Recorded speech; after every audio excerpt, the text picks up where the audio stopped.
I have my orders from the chair to sit down. Let's begin.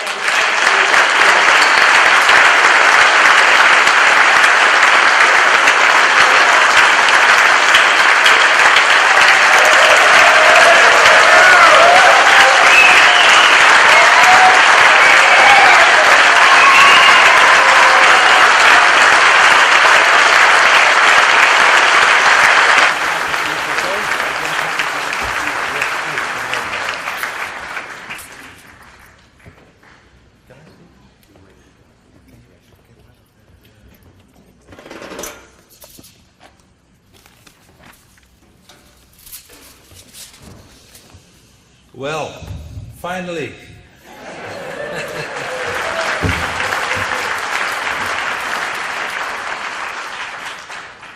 Dear friends from Australia, I'm really so very happy to be in your midst tonight, to be as guests in your beautiful and magnificent country, Australia.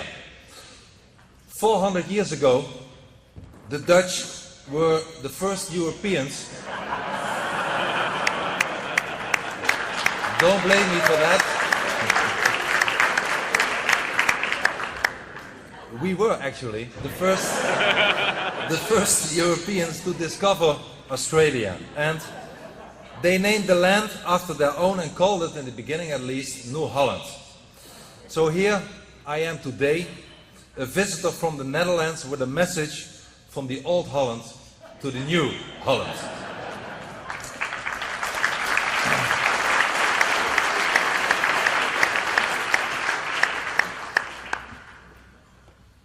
And I'm here to tell you how Islam is changing the Netherlands and Western Europe, unfortunately, beyond recognition. We are in the process of losing our culture, our identity, and our freedom. And I'm also here to warn Australia about the true nature of Islam. It's not just a religion, as so many people mistakenly think. It's primarily a dangerous and totalitarian ideology.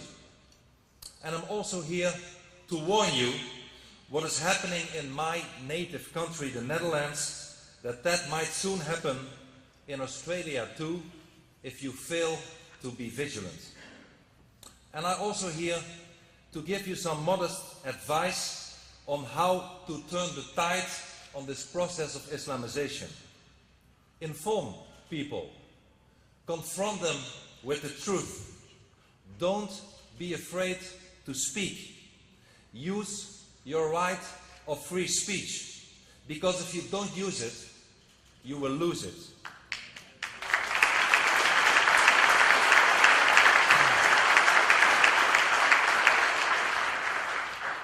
And last but not least, find and elect politicians who are not afraid and politically correct to speak the truth about Islam.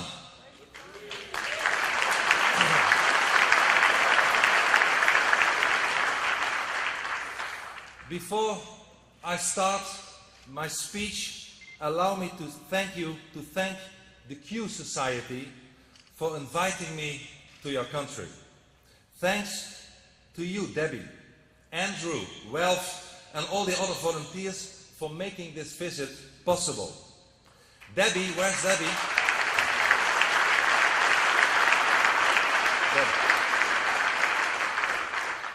Debbie never booked so many conference rooms in her life, and she never had so many cancellations in her life either. Debbie, perhaps please stand up.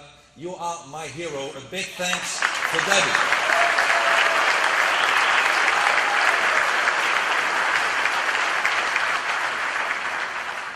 I bet, Debbie, you think twice about ever inviting me again to Australia. The Q Society and its volunteers embody the courage for which Australians are known in Europe. Because we Europeans, we know very well that we owe our freedom in part to the thousands of young and brave Australians who fought and died at Passchendaele and at Gallipoli. And these Australians, perhaps your fathers and grandfathers, persevered against all odds. And so did the Q Society, despite the efforts of the governing establishment to discourage my visit. You know, first, Chris Bowen, the then Federal Minister of Immigration, had me wait for, I believe it was something like 5 years, for a visa, 5 weeks at least, forcing us to postpone the visit from October last year to February today. And then the minister implicitly warned people to stay away from the speeches by writing, I believe it was an article in the Australian, saying that I was an extremist, a fringe figure from the far right. And Western Australia's Premier, Colin Bartlett, went even as far to tell the media that I am not welcome in his state.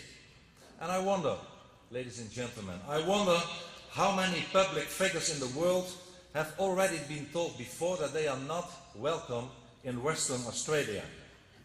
I wanted to find that out, so I googled the words "not welcome in Western Australia."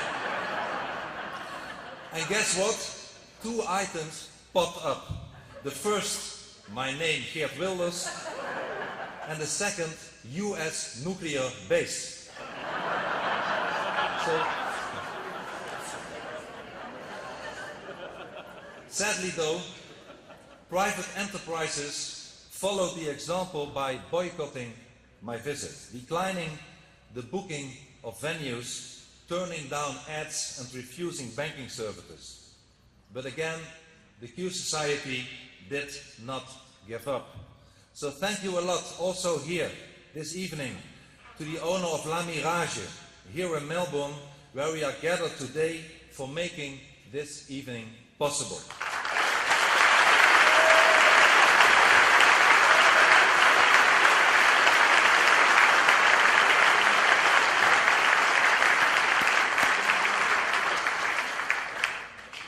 So here I am, ladies and gentlemen, here I am with a message that your political leaders do not want you to hear. But first, let me shortly tell you who I am and how I live. I am an elected politician from one of the oldest democracies in the world, the leader of the Party for Freedom, currently the largest Dutch opposition party in Parliament. We have almost 1 million voters in a country that is known for its tolerance. I am not a fringe figure.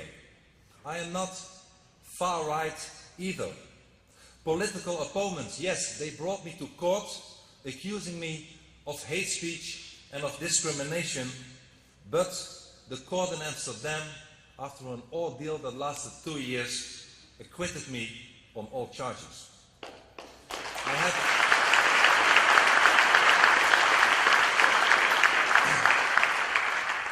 I have spoken in the premises of the United States Congress, the British House of Lords, the Danish Parliament, the Israeli Knesset. I participate in congresses and conferences all over the world with people, none of which belong to the far right.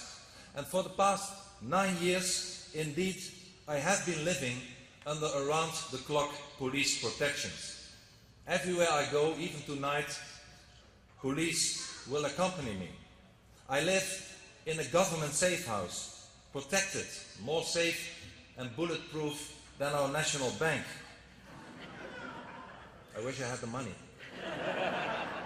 Earlier, my wife and I lived in army barracks, even in prison cells, just to be safe from assassins. And why? Because this is the interesting question. I am not so interesting, but why? Why do I need this protection? I'm not a president or a king. I'm just a simple parliamentarian. Why have I been marked for death? Why was I put under police protection after the Dutch filmmaker Theo van Gogh was slaughtered in broad daylight? I can tell you why. Because I, as he did, have criticized Islam. A few hours after Theo van Gogh was found dead, the police found a letter written by his assassin threatening to kill my then colleague Ayaan Hirsi Ali and myself, because we too had been critical about Islam. Ayaan has since left our Parliament for America, but I continue to express my views about the Islam, both in the Dutch Parliament and in a public debate around the world. But once again, it's not I who is important here. What is at stake, ladies and gentlemen, is the defense of our freedom.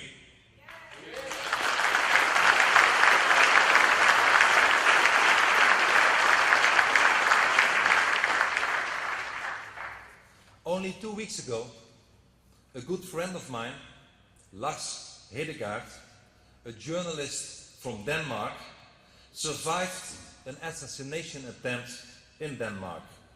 A foreigner tried to shoot him through the head. Why? For the simple reason that Lars is critical of Islam. Europe, ladies and gentlemen, Europe has become a dangerous place for anybody criticizing Islam. So many people rooted in a culture entirely different from our own Judeo-Christian and humanist tradition have entered our continent, that now Europe's identity and its culture is in danger. Australian tourists visiting our major cities in Europe can still see the postcard views of the Eiffel Tower, Buckingham Palace, our own Amsterdam canals. But if they are not careful, if they walk a few miles too far, they risk entering in a dangerous Islamic ghetto. Islam, ladies and gentlemen, has indeed created a parallel society within our cities. Shortly before her death in the year 2006, the well-known Italian author Oriana Fallaci wrote, and I quote her, "In each one of our cities, there is a second city, a state within the state, a government within the government, a Muslim city, a city ruled by the Quran," end of quote. And the Islamic presence is indeed changing the outlook and the character of Europe. In some urban neighborhoods, Islamic regulations are already being enforced. Women's rights are being trampled. We are confronted with headscarves, with burqas, with polygamy, with female genital mutilation, with honor killings. 5 years ago, Michael Nazir Ali, the Anglican Bishop of Rochester in England, who is himself of Muslim descent, already warned for the Muslim no-go areas in Europe. Those of a different faith, he said, or race, may find it difficult to live or work there because of hostility to them and even risk violence, he said. And last month, a group called Muslim Patrol posted a video on YouTube showing how they actually control the entire neighborhood of the British capital, London. They intimidate people, force women to cover up, harass gays, confiscate alcohol, and forbid non-Muslims to walk past the local mosques. 2 years ago, a high-ranking German police officer admitted that no-go zones outside police authority are proliferating all over Germany. We can witness this phenomenon all over Europe. I used to live myself in Kanaleiland, a suburb of Utrecht, the fourth major city of the Netherlands. During the 20 years that I lived there, it transformed into a dangerous neighborhood for everybody who is non-Muslim. People like myself were robbed. We had to run for safety. And the same transformation has happened in parts of Amsterdam, of Rotterdam, of other cities, in the Netherlands as well as in Belgium, in Germany, in Britain and France, in Italy, in Sweden, and almost every country in Europe. In August 2011, a Dutch newspaper sent its war correspondent, you heard it right, its war correspondent to the Dutch city of Helmond to investigate reports that Islamic thugs were harassing local residents. And his article described how terribly people were abused and people, non-Muslims, suffered, including the sexual harassment of young girls. And the locals all complained that the police themselves are afraid for the thugs. And in France, another European country, the authorities have drawn up a list of 751 so-called sensible urban areas. And these are the lost territories of the French Republic. Even though a staggering 5 million people, 8% of the total French population, live there. In Brussels, the capital of the European Union, 25% of the population is Muslim. The city has already several predominantly Islamic districts. Police officers entering those neighborhoods in the capital of Belgium have been shot at with Kalashnikovs. 3 years ago, the police union acknowledged that there are boroughs in Brussels which, I quote, officers do not dare to enter in uniform. And in my own country, the Netherlands, Moroccans are the largest ethnic group among Islamic immigrants. And almost every week, maybe every day, there are incidents with Moroccan youth. In the Netherlands, 65% of all Moroccan boys between 12 and 23 years old have already been arrested at least once by the Dutch police. And the list of violence involving Moroccans, whether occurring in our streets, our schools, our shopping malls, our sport fields, is endless.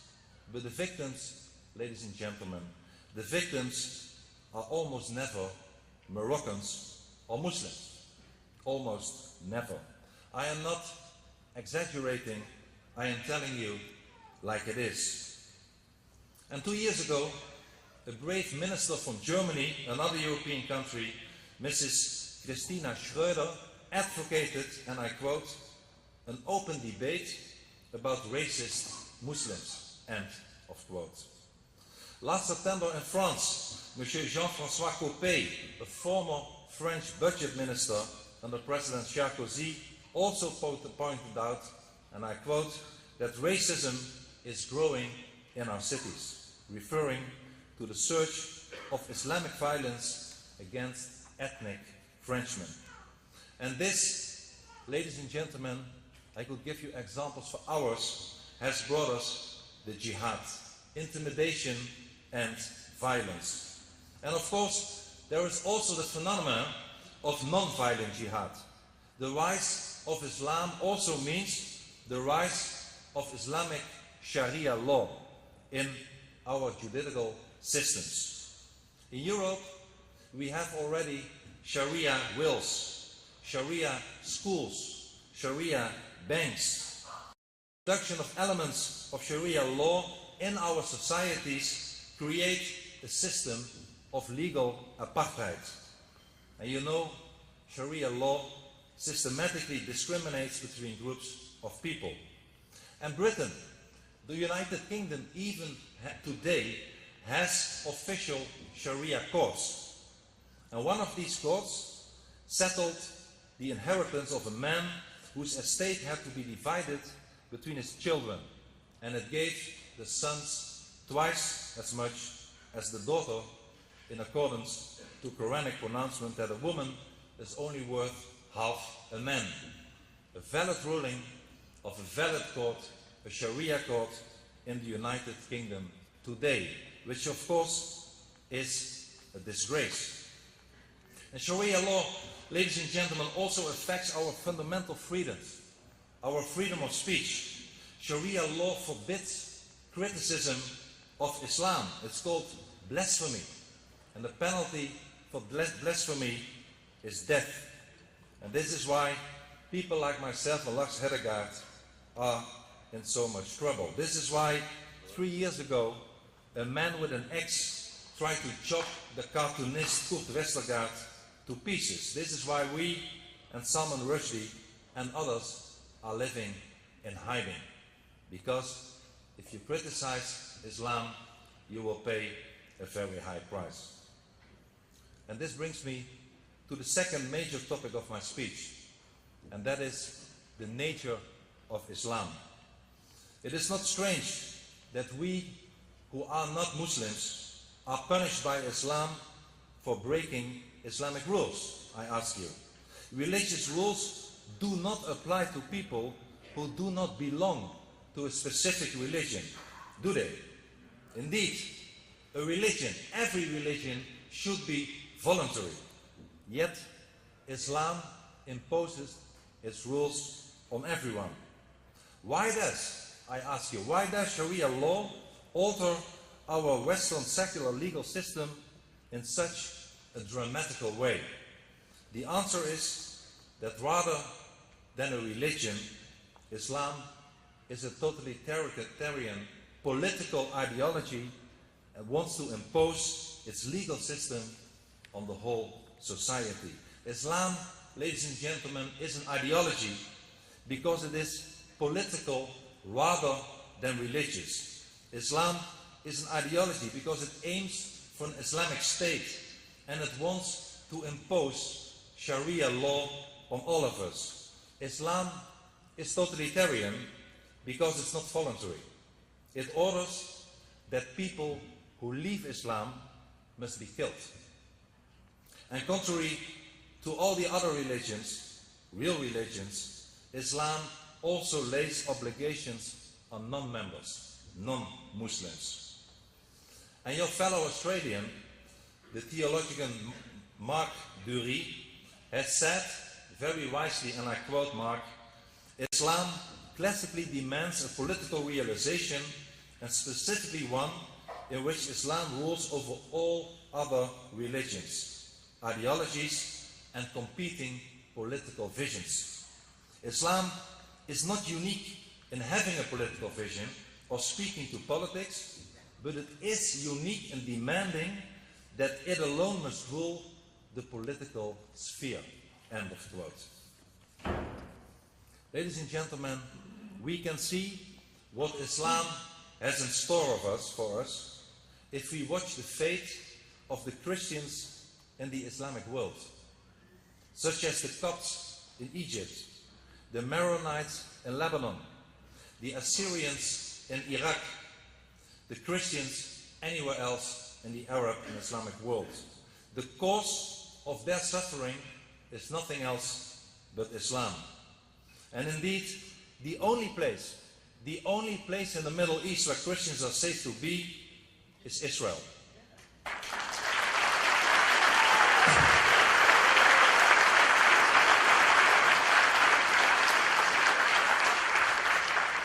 Israel is also, as you know, the only democracy in the Middle East, a beacon of light in an area of darkness and barbarism. We, ladies and gentlemen, we should all support Israel.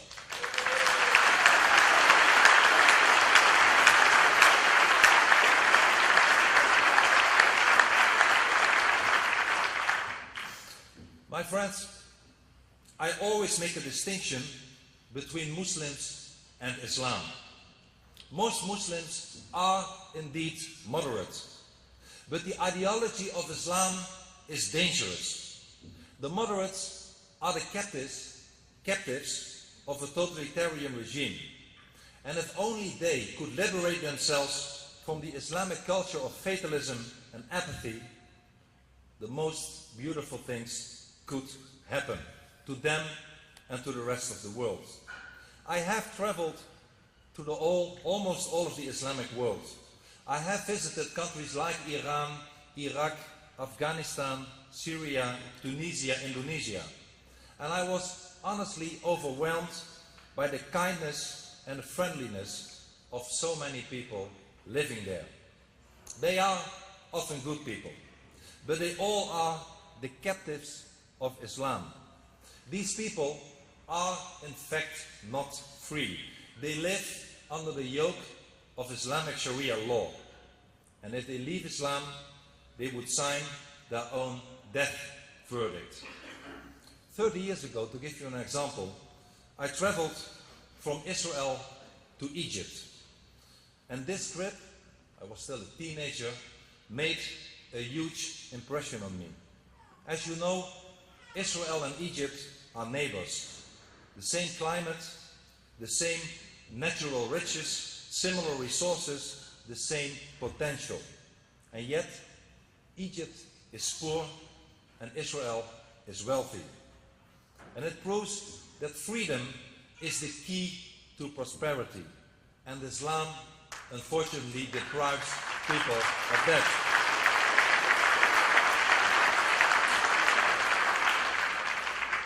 However, as long as Islam remains dominant, there can be no real freedom. Just look what is happening in the Arab countries. The so-called Arab Spring quickly degraded into a freezing Arab winter. The situation of women and non-Muslims, such as Christians, worsened dramatically. In Islamic countries, ladies and gentlemen, democracy does not lead to freedom. Islam keeps people entrapped in a mental prison. A survey by the American Pew Center found that even though 59% of the Egyptians prefer democracy to any other form of government, 84% of them want the death penalty for apostates. And despite the presence of many moderate Muslims, the growing Islamic presence in my continent, in Europe, is causing enormous problems. And Europe's Islamic lobby is increasingly assertive. It has successfully pressured European politicians into implementing pro-Islamic policy, institutionalizing Sharia practices, adopting anti-Israel positions, restricting freedom of speech under the pretext that telling the truth about Islam is a hate speech crime. In the Netherlands, we have prison cells with arrows on the floor directing towards Mecca. Prisons where only halal food is served. Islamic lawyers who do not have to rise when the judge enters a courtroom. Schools that close on Islamic holidays. Works of art that are removed from public buildings because it might offend Muslims. Separate swimming hours. Separate theater performances. Separate courses for men and women. Nurses in home for the elderly who are exempt for treating men because Islam forbids it. And Islamic and pro-Islamic groups drag people simply to court because they exercise their legal freedom, right of freedom of speech. And this is called legal jihad. People like myself, like Lars Hedegaard that I mentioned before, but also others from Canada to Switzerland, have spent endless time, energy and money in trials for speaking the truth. And to understand the nature of Islam, one also has to understand the founder of Islam, Muhammad, the author of the Quran. It's often uncomfortable for people to speak about it, but we have to understand the life and the character of Muhammad, since Muhammad is an example for almost 1.5 billion people in the world. According to Islam, Muhammad is the perfect man whose life must be imitated. And the consequences the consequences of an imitation of Muhammad are horrendous and can be witnessed on a daily basis. Islam presents, as I said, Muhammad as a role model for 1.5 billion people. Fortunately, the majority of them do not follow the example. The fact that Islam presents him as a model man obliges us, however, to talk about his character and the things he did. Islamic texts such as the Sirah, the biography of Muhammad, and the Hadith, the descriptions of Muhammad's life from testimonies, show that he was a savage leader of a gang of robbers from Medina. Without scruples, they looted, raped, and murdered. And all those sources describe orgies of savagery, where hundreds of people's throats were cut, hands and feet chopped off, eyes cut out, entire tribes massacred. And an example is the extinction of the Jews in Medina in the year 627. Muhammad himself, ladies and gentlemen, participated in chopping off their heads. The women and children were sold as slaves. And as you know, Muhammad also married a girl called Aisha, who he consummated when she was 9 years old. In our countries today, such a pedophile will be sent to jail for a very long time. Islamic violence does not spring from social and political grievances, as politically correct people and sources claim. Islamic violence, ladies and gentlemen, springs directly from Islam and from Muhammad's example. Because Muhammad lied and cheated in order to advance Islam, some followers feel entitled to do the same. Islam even has a special word for this, and that word is taqiyya. Because Muhammad spread Islam through acts of terror, some of his followers believe that it's okay to do the same. Because Muhammad established an Islamic state, some of his followers see it as their duty to do the same. Because Muhammad had his critics and the critics of the Islamic State murdered, some of his followers regard it as their duty to kill everyone who speaks his mind about Muhammad and Islam. And it is no coincidence. It is no coincidence that all the Islamic states in the world demand that freedom of speech be curtailed and that criticism of Islam and its prophet be forbidden. And yet, it is our duty to speak out and to tell the truth. Anyone who voices criticism of Islam and Muhammad is in a grave personal danger. And whoever attempts to escape from the influence of Islam and Muhammad risks the death penalty. And we cannot continue to accept this. A public debate about the true nature of Islam and about the true character of Muhammad is badly needed, how uncomfortable it might make some people.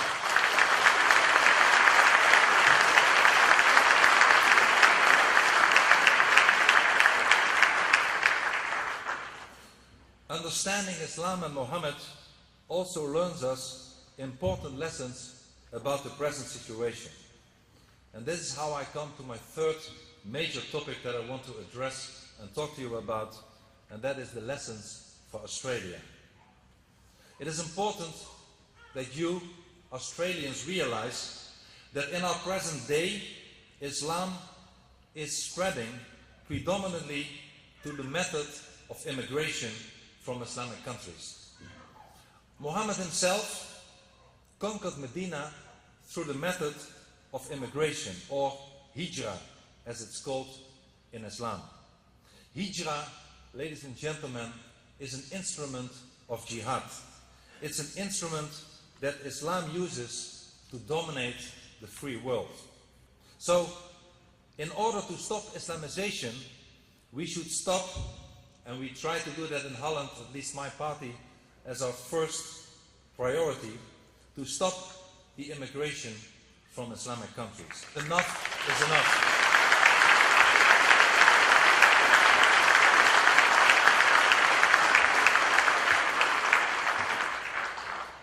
Enough is enough. And I realize that for some people in Australia that might be a difficult message. Australia was built on immigration. Over 1 in 4 of Australia's 22 million inhabitants were born overseas. And they came to Australia from many countries and continents. They were welcomed because they contributed. They have strengthened Australia. And Dutch immigrants, like countless immigrants from other countries, have helped to turn Australia into what it is today. Australia is the home of over 300,000 people of Dutch descent. And I believe, but correct me if I'm wrong, I believe that these Dutchmen never caused any problems because they did not bring along an ideology which prohibits friendship with non-Dutchmen, which commands them to hate non-Dutchmen and to submit or kill non-Dutchmen. My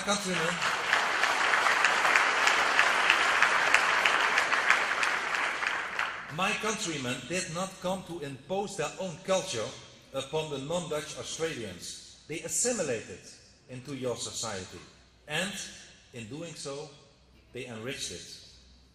Today, Europe too is confronted with millions of immigrants. Unfortunately though, many of those immigrants are not strengthening nor enriching our societies because many of them refuse to assimilate and create a parallel society within our nations. And a very large number of these immigrants have moved to Europe from Islamic countries. Europe, as I said at the beginning of my speech, is in the middle of an Islamization process, driven by immigration from Northern Africa, from Turkey, from the Middle East, and other parts of the Islamic world, such as Somalia. And you know that the Islamic countries belong to the organization of the Islamic Conference, the so-called OIC, the largest voting bloc, the biggest Israel haters in the United Nations.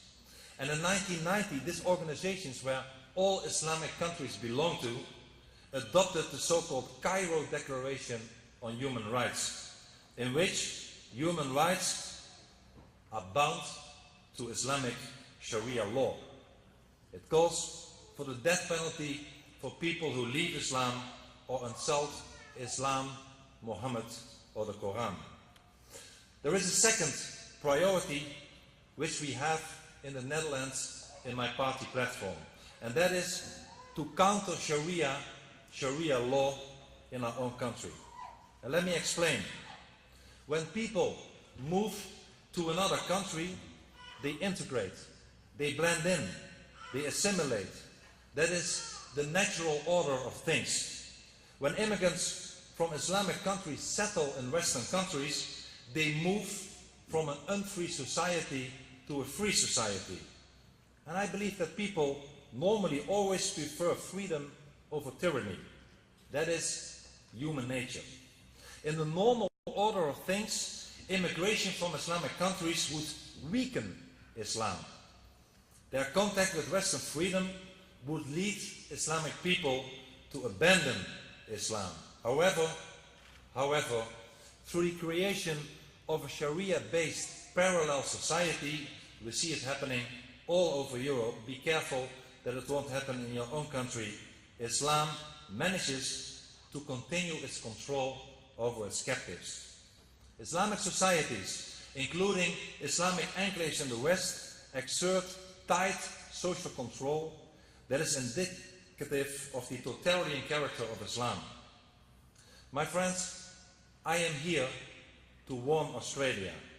Learn from us. Learn from our mistakes. Learn from the European lessons. The more Islam you get in your society, the less civilized it becomes and the less free it will be.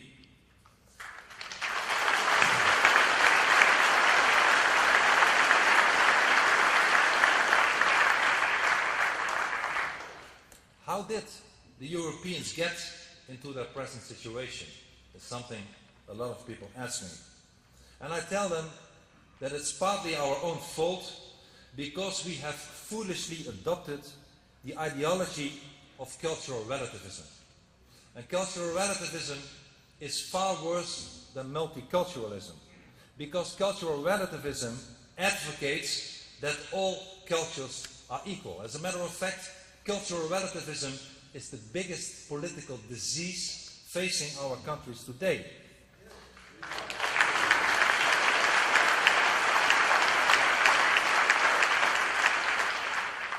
Because cultures, of course, cultures are not equal. Our culture is based on Christianity, on Judaism, on humanism. This is who we are. We are not, and we never should become, an Islamic country with Islamic values.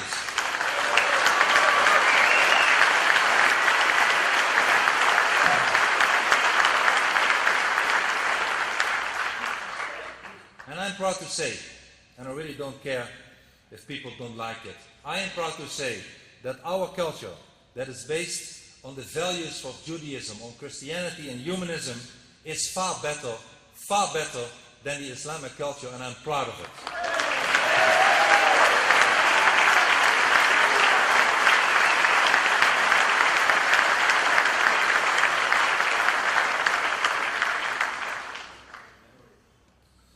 Ladies and gentlemen, as I said, Europe is changing rapidly.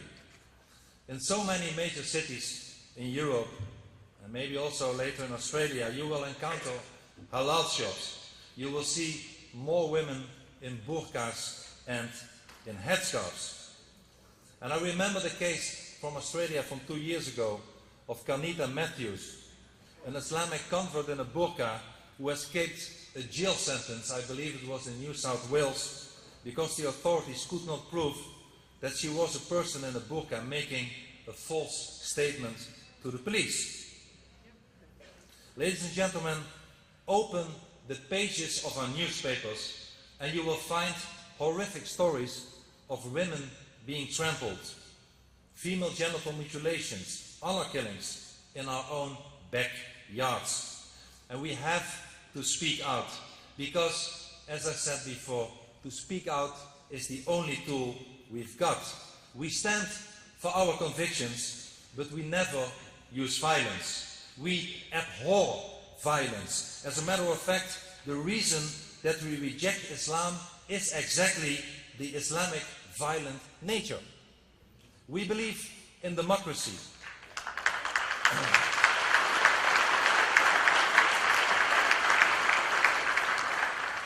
We cherish the tradition of people like Solzhenitsyn, of Lech Walesa, like people like Ronald Reagan, all people, all heroes that defeated a totalitarian ideology by the power of their conviction and by using no other means than their words.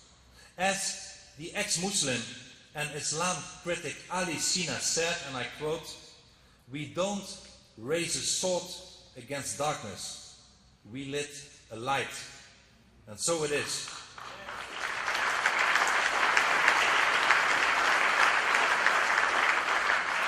We lit a light of the truth, and the truth will set us free. The truth that while Muslims can embrace freedom, Islam cannot.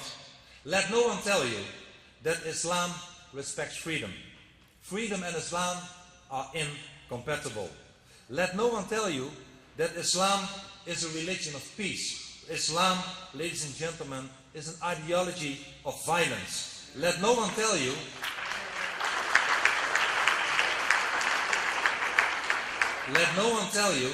that you should tolerate the intolerant. As a matter of fact, we should stop being tolerant to the intolerant. We should start becoming intolerant to the people who are intolerant to us.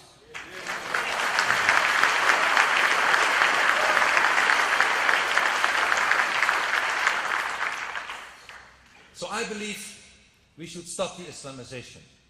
And it starts by drawing a line and saying no more mosques in our countries.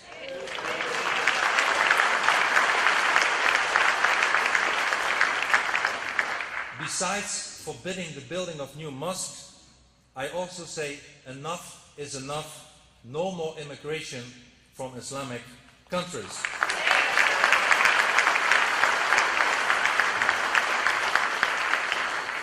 Thirdly, I believe that if you are an immigrant and you are in our societies and you adhere to our values, you believe and act according to our laws and our constitution, you are welcome to stay. But if you don't, if you start acting as a criminal, if you start acting according to Sharia law, there is only one alternative, and that is to send you packing outside our country.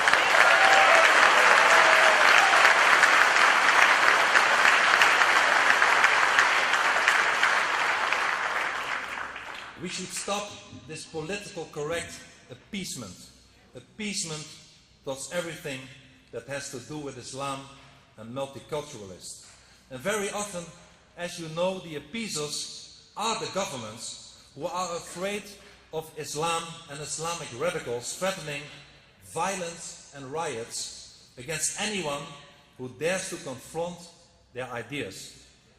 And what we are witnessing today is how freedom actually dies. It dies because the political elite in so many of our Western countries is unwilling and cowardly to defend it. And we must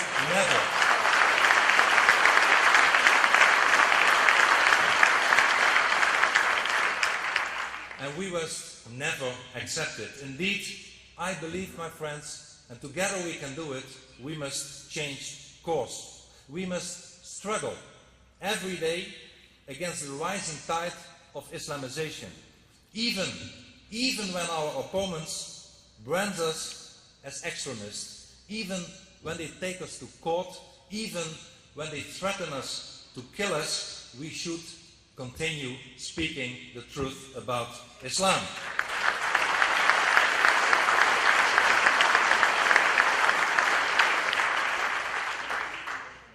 If we do not oppose Islam, we will lose everything that is dear to us.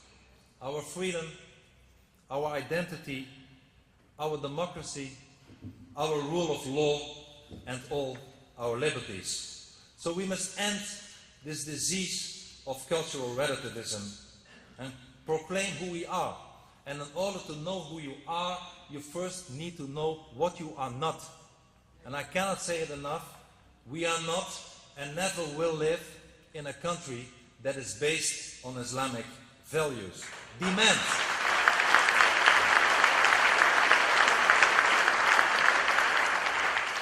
Demand, ladies and gentlemen, that immigrants accept Australia's values and not the other way around anymore.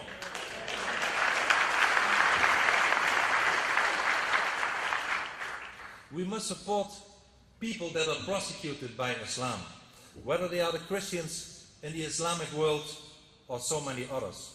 We must, as I said before, stand for Israel, that is in the front line of jihad. Not only because of Israel, because we help ourselves. But most important of all, and this is the final and maybe most important message of my speech, is that we must defend freedom of speech. Everything else depends on freedom of speech.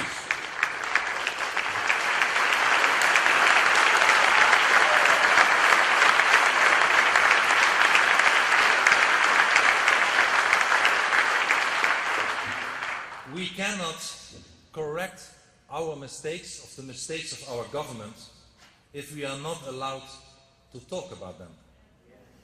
There is reason for concern if the erosion of our freedom of speech is the price that we must pay to accommodate Islam.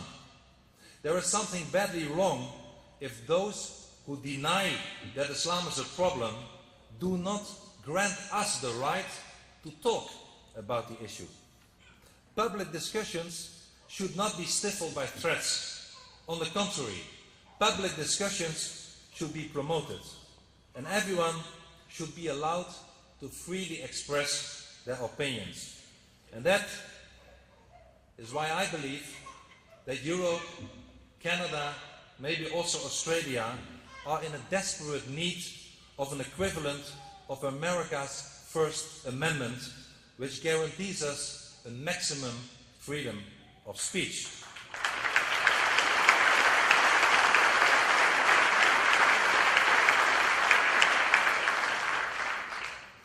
My friends, there is hope. Let me leave you with a message of hope. There is hope if we overcome our fears and begin to speak the truth. If we remain silent, we are certain to go from defeat to defeat. But if we dare to speak the truth, we will be able to turn the tide, and it will be our victory, our first victory, followed by many others. Because yes, indeed, there is hope.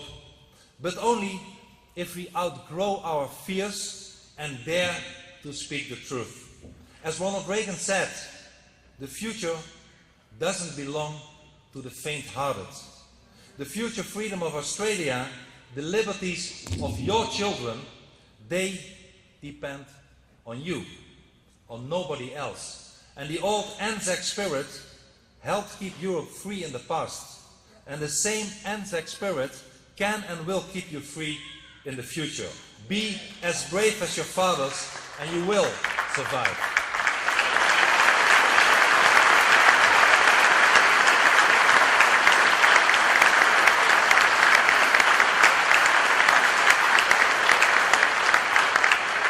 And there is hope, because we are not alone. We still speak. Don't let anybody fool you differently. We speak for the majority of the people in our societies. While the elite has fallen massively for this disease that is called cultural relativism, the people have not. In my own country, the Netherlands, 56% of the population, the Dutch population, see Islam as the biggest threat to our national identity. In Britain, a survey last month showed that the public regard immigration as the biggest issue facing British sovereignty. In Germany, 64% hold that Islam is violent and 70% believe Islam is fanatical. In France, 74% are convinced that Islam is intolerant and incompatible with the French society. And these people, ladies and gentlemen, all those peoples, all those majorities of European countries are not wrong-headed. They are not extremists. They are not bigots. They stand for decency. They stand for common sense. They stand for liberty. And we must speak on their behalf.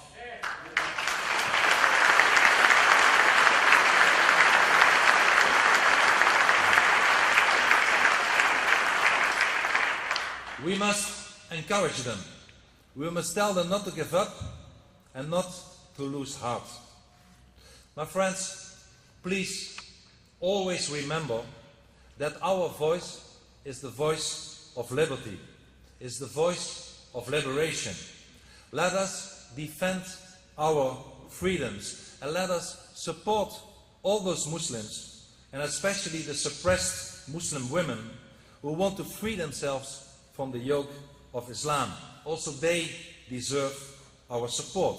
Let them join the worldwide community of freedom, renounce Sharia and Islam, and be free as we are free. I believe it would be good if Muslims leave Islam for Christianity or atheism or whatever, as long as it's not Islam.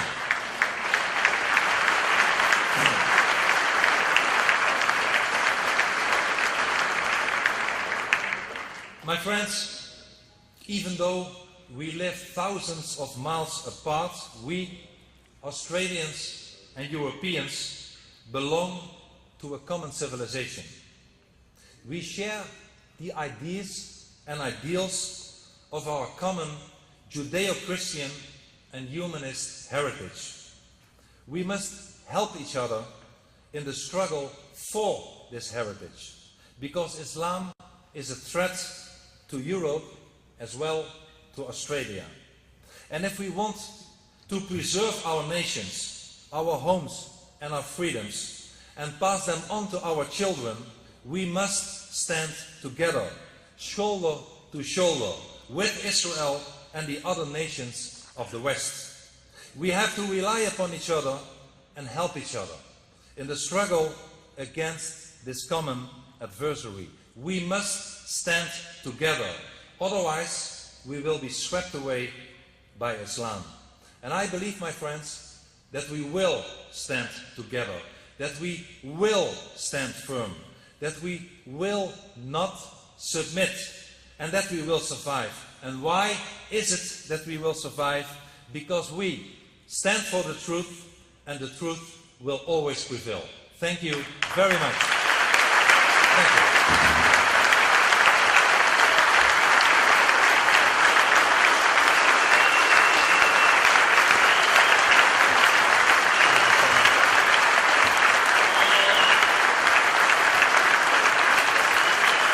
Thank you.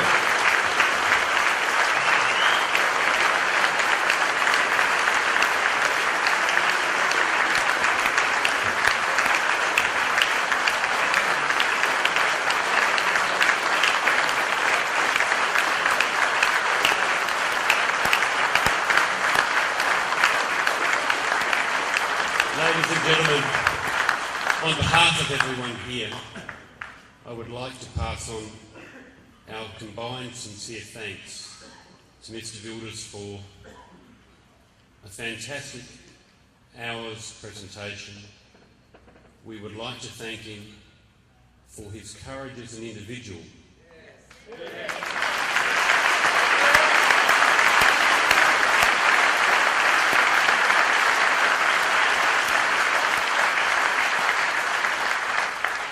He's a beacon of hope in the free world, and we all need to listen to what he has to say. And we go home and we need to share it with our family and friends, because that's now our job. But once again, thank you, Mr. Wilders, for taking the time out of your very busy life to come out here to Australia and advise us on our future. Thank you.